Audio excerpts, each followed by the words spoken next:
صرف یہ نہیں چاہتے کہ مسلمان محفوظ رہے، ہمارے نبی ایک چاہتے کہ ساری انسانیت جہاں تک ہو سکے اس کو تکلیف سے دور، تکلیف سے نجات دلائی جائے، اس کو دنیا میں کوئی تکلیف نہ دی جائے، اس کی تکلیف کو دور کیا جائے۔ یہی وجہ کہ اللہ کے نبی صلی اللہ علیہ وسلم نے ہندو اور مسلمان کی کوئی قید نہیں لگائی، بلکہ فرمایا واللہ لا یؤمن، واللہ لا یؤمن، واللہ لا یؤمن، اللہ کی قسم وہ مومن نہیں، اللہ کی قسم وہ مومن نہیں، اللہ کی قسم وہ مومن نہیں۔ اور سنو میرے بھائیو، انسانیت کا درس سنو، یہ اسلام سب سے بڑا درس دے رہا ہے۔ آؤ دوسرے مذہب والوں کو میں چنوتی دیتا ہوں، چیلنج دیتا ہوں، آؤ اپنے مذہب کو قرآن کی کسوٹی پر، اسلام کی کسوٹی پر رکھو اور بتاؤ انسانیت کا سب سے بڑا علمبردار کون سا مذہب ہے، انسانیت کی سب سے اچھی تعلیم کون سا مذہب دے رہا ہے۔ آؤ قرآن، اللہ کے نبی کہتے ہیں وہ مومن نہیں، یا اللہ کون مومن نہیں؟ پھر سن لو وہ مومن نہیں۔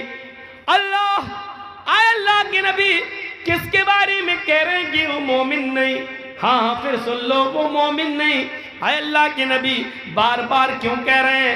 آپ ایک بار کہہ دیں تو کافی ہے، ہم مسلمان ہیں، آپ کی ہر بات پر ایمان لانا ہمارے لیے ضروری ہے، ایک بار کہہ دیں تو کافی ہے۔ آپ 3 بار کہہ رہے ہیں کہ وہ مومن نہیں، وہ مومن نہیں، وہ مومن نہیں۔ یا اللہ میرے نبی تو وہ ہیں، ایک بار کہہ دیں تو ہمارا ایمان لانا ضروری ہے، اور جس کو 3 بار کہہ رہے ہو اس بات کی اہمیت کتنی زیادہ ہے۔ فرمایا وہ مومن نہیں، مومن نہیں، مومن نہیں۔ اللہ کون مومن نہیں؟ فرمایا جو خود پیٹ بھر کے کھانا کھا لے اور اس کا پڑوسی بھوکا سو جائے وہ مومن نہیں۔ پڑوسی کا لفظ آیا ہے، یہ نہیں کہا کہ مسلم پڑوسی ہونا چاہیے۔ ہندو بھوکا مر رہا تو مرنے دو، یہودی بھوکا مر رہا تو مرنے دو، عیسائی بھوکا مر رہا تو مرنے دو، سکھ بھوکا مر رہا تو مرنے دو، بدھسٹ بھوکا مر رہا تو مرنے دو، مسلمان بھوکا نہیں مرنا چاہیے، یہ نہیں کہا جا رہا ہے۔ 3 بار وہ مومن نہیں، وہ مومن نہیں، وہ مومن نہیں، اور صرف یہ نہیں مومن نہیں، اللہ کی قسم وہ مومن نہیں، اللہ کی قسم وہ مومن نہیں، اللہ کی قسم وہ مومن نہیں۔ اللہ کون مومن نہیں؟ فرمایا وہ مومن نہیں جو خود پیٹ بھر کے کھانا کھا لے اور جس کا پڑوسی بھوکا سو جائے۔ پڑھو تہجدیں، کتنی پڑھنا ہے؟ حاجی صاحب حج کر کے آئے، 60 70 65 سال کی عمر ہو گئی، سعودی عرب کا رومال ڈالیں ہاتھ، رات میں اٹھ کے وضو میں سجدوں پہ سجدے ٹھونکے چلے جا رہے، پڑوسی بھوکا سو گیا بیچارہ۔ آپ کی ذمہ داری تھی بستر پر سونے سے پہلے آپ اپنی بیٹی کو، آپ اپنی بہن کو، آپ اپنی بیوی کو پڑوس میں بھیجتے۔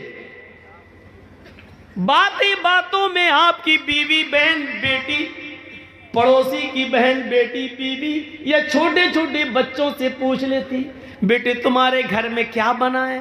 بچے جھوٹ نہیں بولتے، بچے اکثر سچ بولتے ہیں۔ آپ کی بیوی، آپ کی بہن کی ذمہ داری تھی کہ چھوٹے چھوٹے بچوں سے، بڑے تو شرما بھی جائیں گے، ہمارے گھر کی پول نہ کھولے، چھوٹے چھوٹے بچوں سے پوچھا جائے بچوں تمہارے گھر میں آج کیا بنا ہے؟ دیکھو آج ہمیں بھوک لگی ہے، ہم کھانا کھانا چاہتے ہیں۔ اس سے پتا چلے گا ان بچوں نے کیا کھایا ہے، ان بچوں نے کیا پیا ہے۔ یہ تمہاری ذمہ داری تھی۔ اللہ کی قسم تو تہجد پڑھتا رہا، اللہ کی قسم رات میں اٹھ کر تو نفل پہ نفل ٹھونکتا رہا، سجدوں پہ سجدے ٹھونکتے رہا، رکوع پہ رکوع کرتا گیا، اور تیرا پڑوسی بھوکا سو گیا، چاہے وہ ہندو ہو یا مسلمان، سکھ ہو یا عیسائی۔ کعبے کے رب کی قسم تیری تہجد قبول نہیں، تیری عبادت قبول نہیں، تیری فرض اور نفل قبول نہیں، کیونکہ اللہ کے نبی نے کہا وہ مومن نہیں، وہ مومن نہیں، وہ مومن نہیں۔ انسانیت کا اتنا بڑا درس ایک صحابی تھے, ان کے گھر میں چوہے بہت ہو گئے تھے. تو کسی سے انہوں نے مشورہ کیا کہ بھائی میرے گھر میں چوہے بہت زیادہ ہیں, کیا کریں یار, کوئی راستہ بتاؤ. تو انہوں نے کہا بہت آسان راستہ, ایک بلی پال لو. انہوں نے کہا یار یہ تو بہت آسان راستہ ہے. وہ ایک بلی لے آئے, اور جب بلی لے آئے تو انہوں نے پال لی. دوسرے دن چوہے بھاگ گئے سب, کوئی چوہا ہی نہیں ہے. اب وہ سوچ رہے ہیں کہ یار میری بلی نے تو ایک بھی چوہا نہیں کھایا ہے, چوہے تو روز آتے تھے, میرے کپڑے کاٹ جاتے تھے, یہ کر جاتے تھے, وہ کر جاتے تھے, اور بلی نے ایک بھی چوہا نہیں کھایا, نہ مارا, چوہے بھاگ کہاں گئے. دوسرے دن انہوں نے بلی ختم کر دی, بھلے ماری نہیں ہے, بلی کو چھوڑ دیا, چلی گئی. کسی نے پوچھا کہ تم نے بلی, چوہے پھر آ گئے. پوچھا کہ بھائی تم تو بلی لے آئے تھے, پھر کیا ہوا؟ کہا میں بلی لے آیا تھا, بلی نے ایک بھی چوہا مارا نہیں, چوہے بھاگ گئے. بلی کو پھر میں نے اس لیے گھر میں نہیں پالا کیونکہ میرے چوہے بھاگ کر پڑوسی کے ہاں چلے گئے تھے. تو یہ کون سی انسانیت ہے اور کون سا ایمان ہے کہ اپنے گھر کی حفاظت کے لیے میں بلی لے آؤں, اور وہ چوہے جو میرے گھر میں تھے وہ بھاگ کر پڑوسی کے گھر میں چلے جائیں اور اس کو نقصان پہنچائیں. تو یہ بھی تو اسلام نہیں ہے. اللہ کے نبی نے فرمایا جو اپنے لیے پسند کرو وہ اپنے بھائی کے لیے پسند کرو. تو جب چوہے مجھے اپنے گھر میں پسند نہیں ہے تو اپنے بھائی کے گھر میں کیسے پسند کر لوں؟ اس لیے میں نے سوچا کہ ڈر کی وجہ سے بلی کے یہ چوہے پڑوسی کے گھر میں گھس گئے, پڑوسی کو ستانا بھی اچھا نہیں ہے. انہوں نے کہا بلی کو ہٹا دو, میرے چوہے مجھے نقصان پہنچائیں لیکن پڑوسی کو نہیں. اتنا احساس کس کو ہوتا ہے؟ یہاں تو یہ دیکھتے ہیں کہ میرے گھر میں کیا پکا ہے, پڑوسی کے گھر میں کیا پکا ہے, آج اس نے یہ پکایا تو میں اس سے اچھا پکاؤں. ہم نے آج 500 روپے کمائے, پڑوسی نے 800 کیسے کما لیے؟ آج یہ صورتحال ہماری ہو گئی. انسانیت کا درس دیکھیے. اللہ کے نبی فرماتے ہیں مومن نے, عبداللہ ابن عمر رضی اللہ تعالیٰ عنہ, کون نہیں جانتا, جلیل القدر صحابی حضرت عمر فاروق کے بیٹے, ان کے گھر عقیقہ ہوا. عبداللہ ابن عمر اپنے بیٹے کا عقیقہ کر رہے ہیں.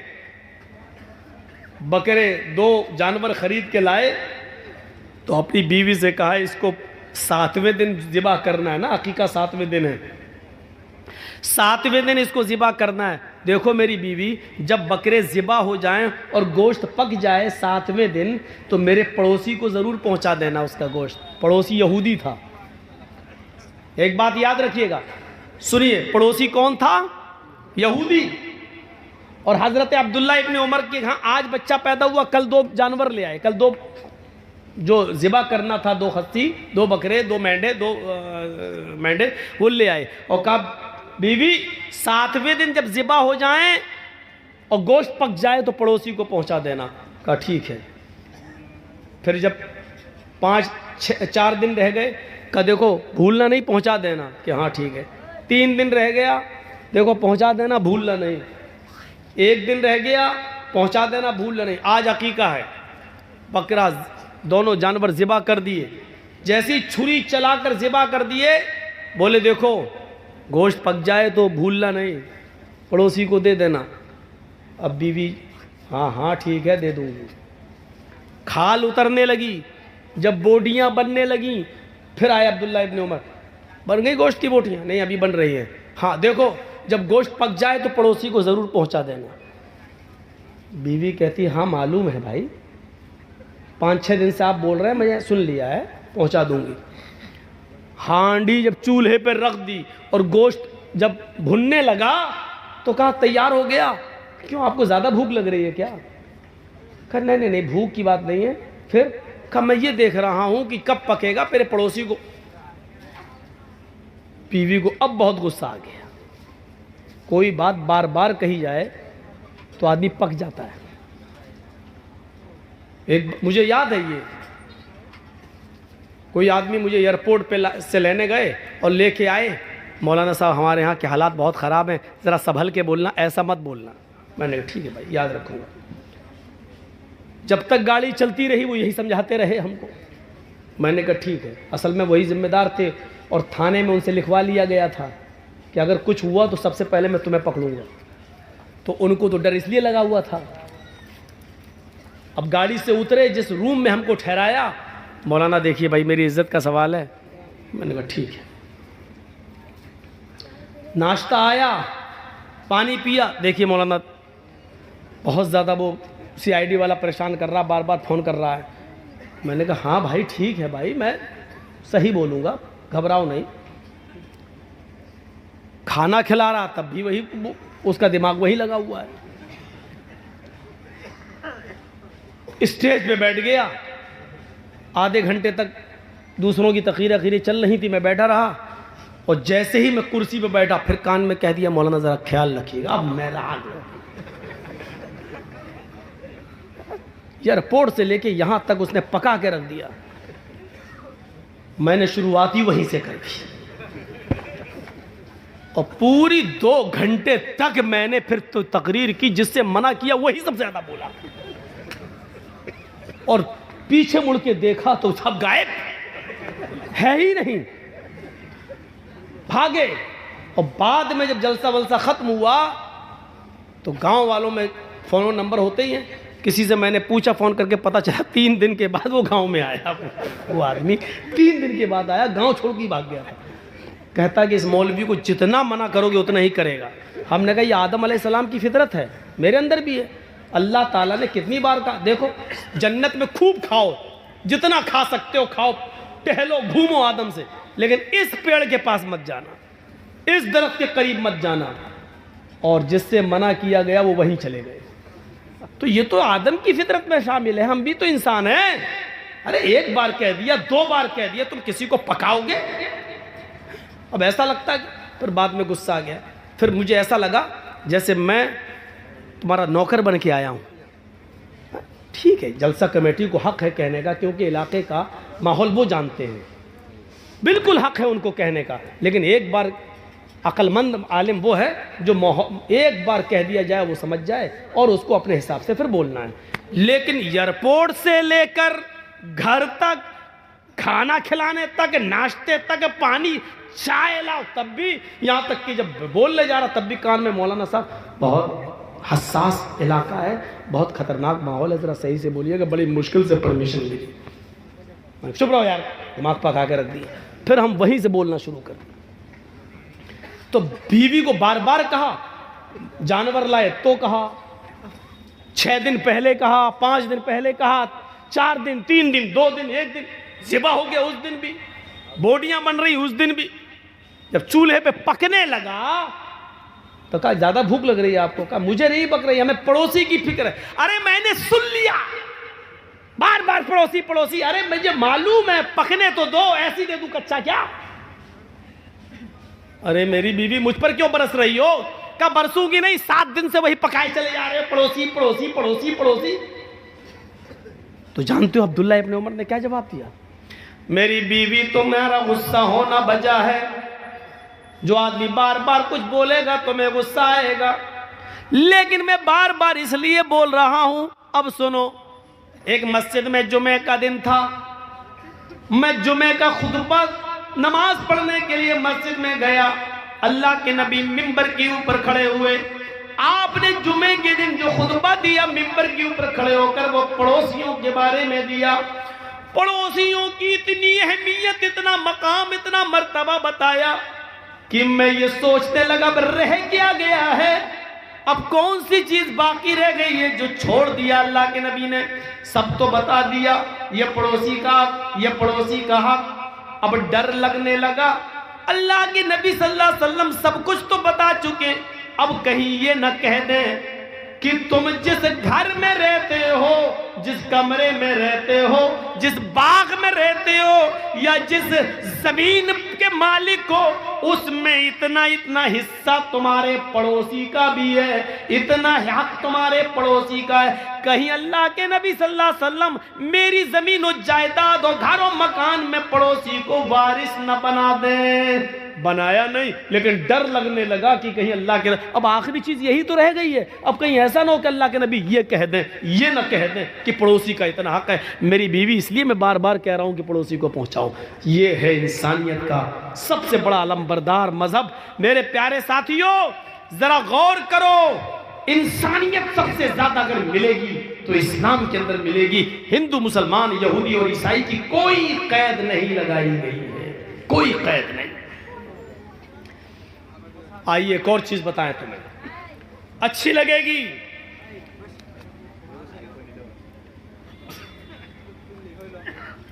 آپ مجھ سے قرض, میں نے آپ سے قرض لیا ہو کہ بھیا کہاں جا رہے ہو, زیادہ اٹھا بیٹھا مت کرو سامنے سے. میں ٹھیک ہے ادھر سے نکل جائیں, ایک تو ویسے ہم ان کیمرے والوں سے پریشان ہیں. تو مولانا جرجی صاحب نے آپ سے قرض لیا ہے 20,000 روپے, 50,000 روپے, اور کہا ایک ہفتے میں ہم آپ کو دے دیں گے. اور آپ نے ایک ہفتے کے لیے ہمیں دے بھی دیا, اور آپ 5 ہی دن میں ہم سے مانگنے لگے, تو ہم یہی تو کہیں گے کہ صاحب ابھی تو ایک ہفتے کا میں نے وعدہ کیا, ابھی تو 5 ہی دن ہوئے ہیں بھائی, ابھی وقت پورا نہیں ہوا ہے, 2 دن اور رک جاؤ. جب ہم پورے ہفتے میں آپ کو نہ دیں تب آپ ہم سے شکایت کر سکتے ہیں. یہی صورتحال اللہ کے نبی کے ساتھ ہوئی. ایک یہودی سے اللہ کے رسول نے قرض لیا, ایک ہفتے کا وعدہ کر, 5واں دن ہوا اس نے قرض مانگنا شروع کر دیا. اے اللہ کے رسول میرا قرض مجھے دے دیجیے جو ہم نے آپ کو دیا تھا. تو اللہ کے رسول نے فرمایا ابھی تو نہیں ہے میرے پاس. دیکھیے گا مالک اللہ کے رسول, اس بستی کے مالک اللہ کے نبی اشارہ کر دے تو یہودی پٹ جائے. اللہ کے نبی نے کہا کہ میرا قرض دو. اللہ کے نبی نے فرمایا اچانک تم قرض مانگنے لگے ہو, ابھی تو 5 ہی دن ہوئے ہیں, میں نے تو 1 ہفتے کا وعدہ کیا تھا. اس نے کہا ٹھیک ہے میں نے 1 ہفتے کا وعدہ کیا تھا آپ نے, اگر مجھے آج ہی ضرورت پڑ گئی ہے تو میں کیا کروں, مجھے آج ہی چاہیے. اللہ کے رسول صلی اللہ علیہ وسلم فرماتے کہ آج تو آنن فانن میں کر نہیں پاؤں گا, اتنی جلدی میرے پاس انتظام کیسے ہو سکتا ہے, تم نے تو اچانک میرے سامنے اپنے قرض کے لیے ہاتھ پھیلا دیا. اس یہودی نے غصے میں کہا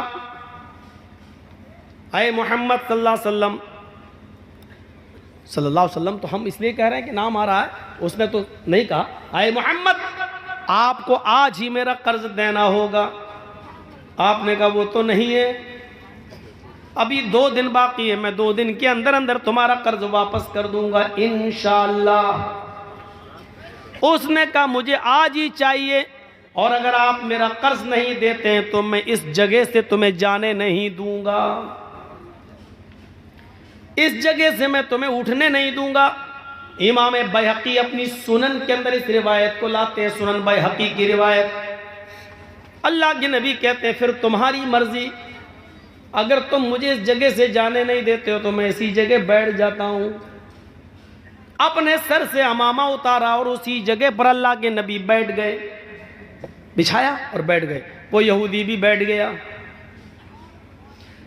ظہر کی اذان کا وقت ہوتا ہے, اللہ کے رسول فرماتے ہیں یہودی مجھے اتنی دیر کے لیے مہلت دے دے کہ میں مسجد میں جاؤں اور نماز پڑھ کر واپس آ جاؤں اور اس جگہ پر بیٹھ جاؤں.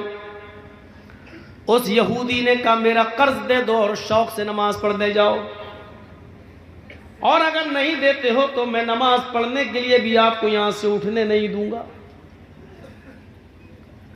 آپ نے ظہر کی نماز وہیں پڑھی, عصر میں بھی اجازت نہیں دی, عصر بھی وہیں پڑھی, مغرب بھی وہیں پڑھی, عشاء بھی وہیں پڑھی. رات بھر بھی اس نے اٹھنے نہیں دیا, آپ نے پوری رات وہیں گزاری. فجر کی اذان کی آواز آئی, آپ نے فجر بھی وہیں ادا کی. سورج نکلنے تک آپ وہیں رہے.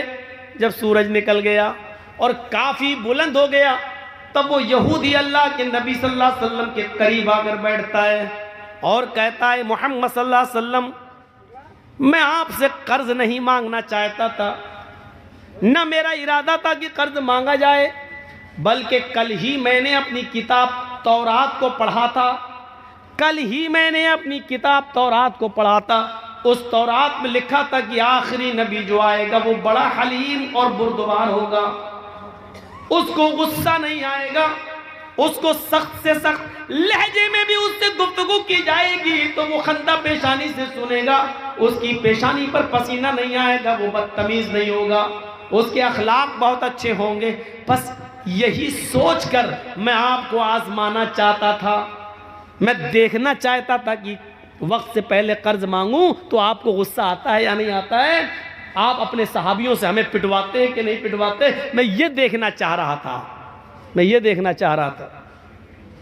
جیسے آج کل دیکھ رہے ہیں نا بوکھلاہٹ، جب دیکھا جا رہا ہے کہ ہماری ہوا ڈھیلی ہے، پوزیشن خراب ہے، تو کسی طریقے سے ہندو مسلم کرایا جائے اور جو ہمارے پالتو کتے ہیں جو ہماری ہڈیوں پہ پل رہے ہیں انہی کے ہاتھ سے گولیاں چلوائی جائیں اور کئی لوگوں کو مروا دیا جائے۔ سمجھ گئے نا؟ اب کھل کے مت بلواؤ یار، حالات نازک ہیں، اشارہ آپ سمجھ لیجئے، اتنا میں نے بول دیا جس پر میرے اوپر کیس نہیں ہو سکتا۔ پالتو کتوں کے ذریعے جن کی ہڈیوں پر جو پل رہے ہیں ان کے ذریعے گولیاں چلوا کر ہندو مسلمان کرانے کی سازش، کیونکہ ہمارے پاس کوئی اور راستہ نہیں ہے الیکشن کو جیتنے کا سوائے ہندو اور مسلم کرنے کے، یہ جتنا زیادہ استعمال کیا جائے۔ دیکھیے ہمارے اتر پردیش کا حال دیکھیے، ہولی بڑی آرام سے گزر جانے دی، رنگ بڑے آرام سے پھک جانے دیا، ہولی بڑے آرام سے منوا لی گئی، اور جیسے ہی رمضان کا مہینہ آیا آج یہ آرڈر نافذ کر دیا گیا کہ کسی بھی دھارمک استھل پر 5 آدمی سے زیادہ نماز پڑھنے کی انومتی اجازت نہیں ہوگی۔ اور اللہ کی قسم میں علم غیب سے واقف نہیں، لیکن میں نے اتر پردیش کی ایک تقریر میں کہہ دیا تھا کہ ہولی تک لاک ڈاؤن میں تھوڑی ڈھیل مل رہی ہے، یہ ہولی جیسے ہی جائے گی سب پہ شکنجہ کسا جائے گا اور تیر بالکل نشانے پر لگا۔ آج یہ آرڈر نافذ ہو گیا ہے اتر پردیش کے اندر۔ میرا کل کا پروگرام ہونے والا تھا دلکولہ میں، لیکن کل ہی فون کر دیا گیا کہ صاحب پرمیشن نہیں مل رہی ہے، کل کا پروگرام دلکولہ کا کینسل ہو گیا ہے۔ آپ لوگوں نے جس حساب سے بھی کیا، اللہ تعالیٰ آپ کے جلسے کو کامیاب کرے، مینج کر کے ہندوستان میں چلتا۔ تو میرے بھائیوں، عرض اتنا کرنا تھا مجھے، انسانیت یہاں سے سیکھیے آپ، جو اسلام پیش کر رہا ہے، اسلام پیش کر رہا ہے۔ اللہ کے نبی صلی اللہ علیہ وسلم نے فجر بھی وہیں پڑھی، سورج نکل گیا تو وہ یہودی خود آتا اور کہتا کہ اللہ کے نبی صلی اللہ علیہ وسلم میں دیکھنا چاہتا تھا کہ آپ کو غصہ تو نہیں آتا ہے۔ تو اللہ کے نبی صلی اللہ علیہ وسلم نے پوچھا کیف وجدت نعتی فی کتابک، اپنی کتاب کے مطابق تم نے میری صفت کیسی پائی، یعنی تم نے اپنی کتاب تورات میں جو پڑھا تھا اس کے مطابق مجھے کیسا پایا؟ اس نے کہا میری کتاب میں جیسے لکھا تھا اس سے بھی اچھا، اس سے بھی آگے بڑھ کر، اس سے بھی بڑھ کر آپ کو میں نے باخلاق پایا ہے۔ پھر اللہ کے نبی صلی اللہ علیہ وسلم نے اس سے پوچھا پھر تجھے کون سی چیز روک رہی ہے اسلام قبول کرنے سے؟ یعنی اپنی کتاب کے مطابق جب تو نے مجھے ویسا پا لیا جیسی تیری کتاب میں لکھا ہے تو پھر تو اسلام قبول کیوں نہیں کرتا؟ پھر کون سی چیز مانے، پھر کون سی چیز تجھے روک رہی ہے اسلام قبول کرنے سے؟ کہنے لگا ہاتی یدک ابایک علی الاسلام، اے اللہ کے نبی اپنا ہاتھ بڑھائیے، اپنا ہاتھ لائیے، میں آپ کے ہاتھ پر ہاتھ رکھ کر کلمہ پڑھنا چاہتا ہوں۔ اللہ کے نبی نے اپنا ہاتھ بڑھایا اور اس یہودی نے اسی وقت کلمہ پڑھا، اشہد ان لا الہ الا اللہ و اشہد ان محمدا عبدہ و رسولہ۔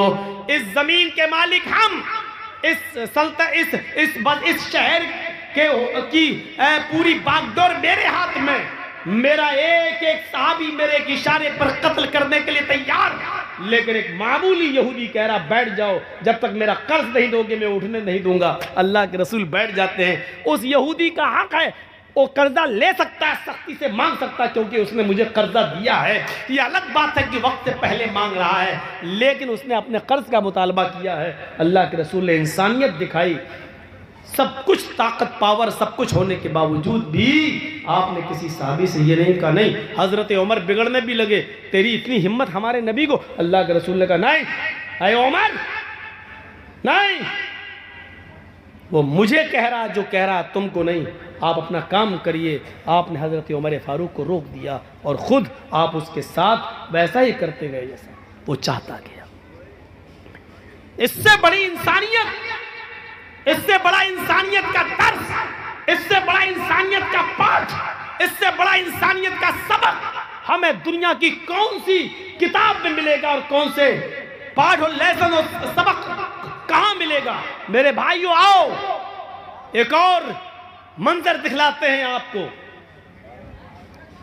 اللہ کے رسول صلی اللہ علیہ وسلم کو قتل کرنے کے ارادے سے بھیس بدل کر، شکل بدل کر، بھیس بدل کر یمامہ کا گورنر سمامہ ابن اسال مدینے کے اندر گھستا ہے۔ تلوار میں زہر بجھا ہوا ہے، اس کی تلوار میں زہر لگا ہوا ہے۔ وہ محمد رسول اللہ کے قتل کے ارادے سے آیا ہے کہ جہاں محمد دکھائی دیں گے ہم ان کو قتل کر دیں گے۔ جاسوس کی سزا کیا ہے اسلام میں؟ قتل کر دو۔ جو جاسوسی کرتا ہو اس کی سزا اسلام میں یہ ہے کہ اس کو پکڑو اور اس کو قتل کر دو۔ تو حضرت محمد رسول اللہ کے قتل کے ارادے سے آیا کون؟ یمامہ کا گورنر۔ کون ہے؟ یہودی ہے، مدینے میں گھس گیا، لیکن محمد رسول اللہ صلی اللہ علیہ وسلم کی خفیہ اور جاسوسی پولیس نے، خفیہ فورس نے پتہ لگا لیا اور اس بھیس بدل کرانے والے سمامہ ابن اسال کو اریسٹ کر لیا، گرفتار کر لیا۔ اس کو سختی سے پوچھا تو اس نے اپنا جرم قبول کر لیا کہ ہاں میں یمامہ کا گورنر سمامہ ہوں اور یہاں محمد رسول اللہ کے قتل کے ارادے سے آیا ہوں۔ آج آپ دیکھ لیجئے کس طریقے سے اپنی ذاتی دشمنیاں نبھائی جا رہی ہیں جیلوں کے قیدیوں کے ساتھ، کس طریقے سے بلڈنگیں اور بڑے بڑے محل گرائے جا رہے ہیں، ذاتی انتقام۔ لیکن محمد رسول اللہ صلی اللہ علیہ وسلم نے بھی ایک یہودی کو قید کروایا، پکڑا گیا۔ اللہ کے رسول کو خبر دی جاتی ہے کہ سمامہ پکڑا گیا ہے، آپ کو قتل کرنے کے ارادے سے آیا ہے۔ کیا میں اس کو قتل کر دوں؟ کیونکہ جو آپ کے قتل کے ارادے سے آیا ہو اتنا خطرناک مجرم ہو، اس کی سزا تو یہی ہے کہ اس کو قتل کر دیا جائے۔ اللہ کے نبی صلی اللہ علیہ وسلم نے فرمایا نہیں اس کو قتل نہ کیا جائے، میں آنے والا ہوں مسجد کے اندر ابھی، تب تک اس کو مسجد نبوی کے ایک ستون سے، کھمبے سے اس کو باندھ دیا جائے۔ لکڑی کے ستون تھے، لکڑی کے، جیسے یہ آپ کے یہاں بلیاں لگی ہوئی ہیں نا، ایسے ہی مسجد نبوی کے اندر بلیاں لگی ہوئی تھی، لکڑیوں کے ستون، اور اس کے اوپر کھجور کے پتوں کی چھت تھی، لینٹر نہیں تھا، کھجور کے پتوں کی چھت۔ تو جو سب سے موٹا ستون تھا اس ستون سے لے کر ایسے کمر سے لے کر اور دونوں ہاتھ لے کر ایسے اس کو پیچھے سے باندھ دیا گیا ہے سمامہ ابن اسال۔ تھوڑی دیر کے بعد جب اللہ کے نبی، وہی جیل تھی، آج کل کی طرح جیلیں نہیں تھیں، مسجد نبوی میں کس کو؟ ایک یہودی قیدی کو، وہ بھی یمامہ کا گورنر، اس کو پکڑ کر باندھ دیا گیا۔ یہی جیل کھانا تھا، قید کر دیا گیا اور باندھ دیا گیا۔ جب نماز کا وقت ہوا تو اللہ کے نبی صلی اللہ علیہ وسلم مسجد میں آئے، آپ نے سمامہ کو دیکھا، سمامہ نے ایسے محمد کو دیکھا تو اپنا سر جھکا لیا۔ اللہ کے نبی پوچھتے ہیں ما شأنک یا سمامہ، سمامہ کیا حال ہے؟ بخاری شریف کی حدیث کے الفاظ، سمامہ کیا حال ہے؟ سمامہ کہتا ہے کہ